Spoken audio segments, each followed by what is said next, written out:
চাপৰত পুনৰ নিচাযুক্ত দ্ৰব্যৰ বিৰুদ্ধে আৰক্ষীৰ তীব্ৰ অভিযান।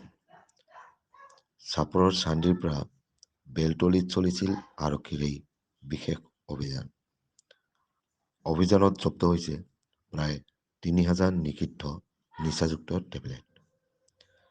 ঘটনা সংক্ৰান্তত চাপৰ আৰক্ষীয়ে দুজনকৈ যুৱকক আটক কৰিবলৈ সক্ষম হৈছে।